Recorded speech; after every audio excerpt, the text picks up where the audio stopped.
Hey everyone, welcome back to the channel. Today, we're diving into one of the most turbulent seasons in Manchester City's recent history. Manchester City, the kings of Europe just a year ago, crumbled at the Bernabeu. If you're a City fan, a football fanatic, or just love a good underdog story, stick around.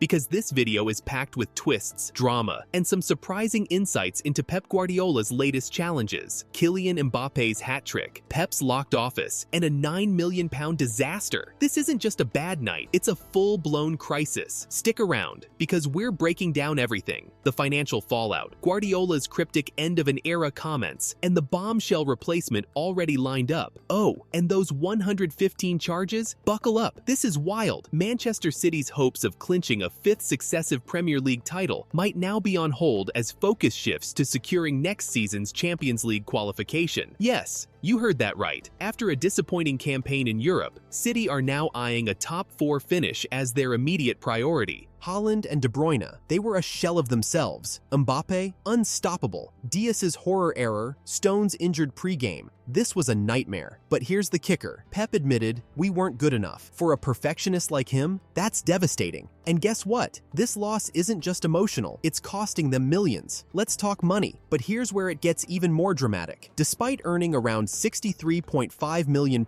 this season from Champions League participation, the early exit has cost them a potential extra £20.5 million in prize money, not to mention the additional revenue from broadcast shares and matchday earnings. That's a heavy financial blow for a club of this stature. Now, if you're wondering whether all is lost, there's a twist. City's participation in the newly expanded 32-team Club World Cup could be the saving grace, with the tournament set to rake in around £41 million and winning it potentially doubling that reward. The financial rewards are undeniable. In fact, Pep himself recently stressed the competition's importance, hinting it might even be prioritized over the start of the next domestic campaign. Is that a smart move or desperation? Drop a comment below. This raises a crucial question. Could a successful run in the Club World Cup help alleviate some of the financial and morale blows inflicted by the Champions League exit? Let's keep that in mind as we move forward. Pep looked shell-shocked when asked if he'll stay. Yes, he muttered, but then dropped a bombshell. We're at the end of a cycle. Translation? Big changes are coming. And guess who's reportedly on City's radar? Bournemouth's Andoni Iraola.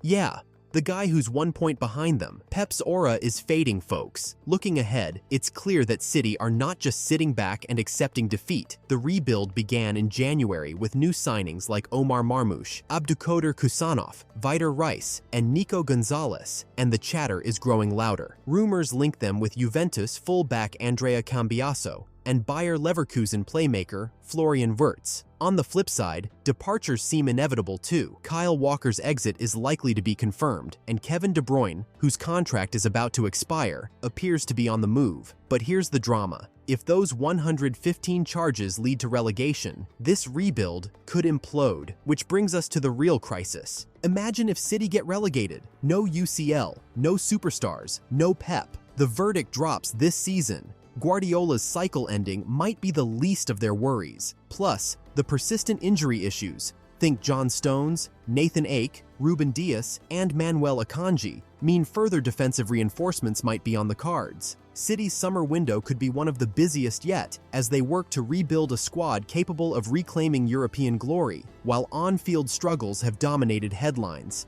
there's another battle brewing off the pitch. Manchester City is facing a storm of allegations over 115 charges of financial irregularities. The club vehemently denies any wrongdoing, yet the shadow of these allegations looms large. A verdict is expected before the end of the campaign, and the potential punishments range from hefty fines to, in the worst-case scenario, relegation. Imagine that. Even the most dominant clubs aren't immune to off-field controversies. How will these charges impact the club's reputation and financial stability? And could this legal storm further complicate City's efforts to secure Champions League football next season? Let me know your thoughts in the comments below. Now, let's shift our focus to the mastermind behind the scenes, Pep Guardiola. In the wake of the Champions League exit, Pep didn't hold back. He admitted, "We were not good enough against Real Madrid," a rare moment of vulnerability from a coach known for his unwavering confidence.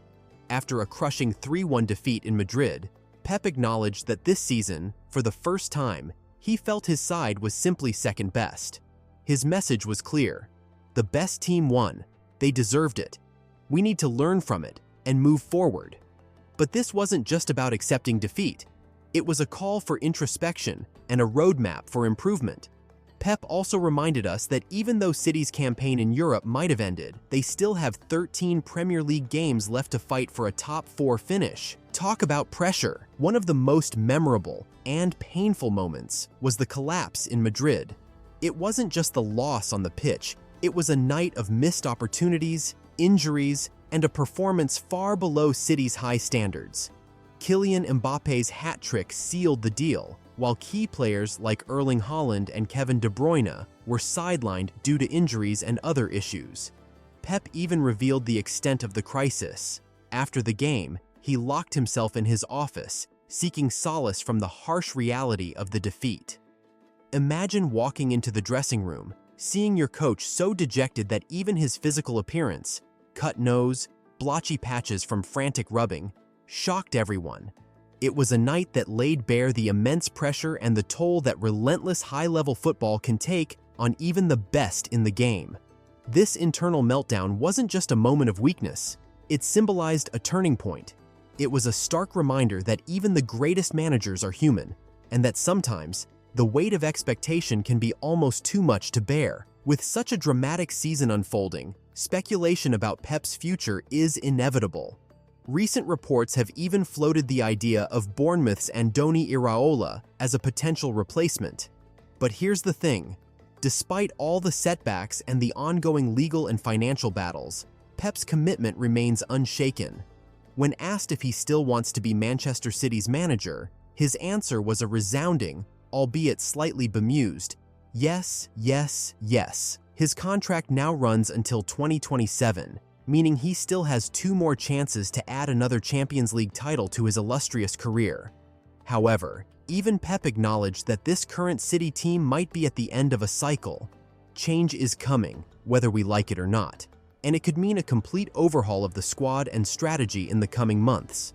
So, where does that leave us? Manchester City's season has been a roller coaster, from the financial hit and Champions League exit to on-field struggles and off-field controversies. But if there's one takeaway, it's that this club is built on resilience. With 13 Premier League games still to play, the focus now shifts to finishing strong, securing Champions League qualification, and perhaps even turning this painful campaign into a stepping stone for future success. Pep's philosophy is clear: nothing is eternal. Yes, the glory days might seem like a distant memory right now, but the spirit of Manchester City has always been about fighting back and emerging stronger. This is a season of lessons, of rebuilding, and of laying the groundwork for a brighter future. I'd love to know what you think. Do you believe City can bounce back from this turbulent period? How do you feel about the potential squad shakeups and the off-field legal battles?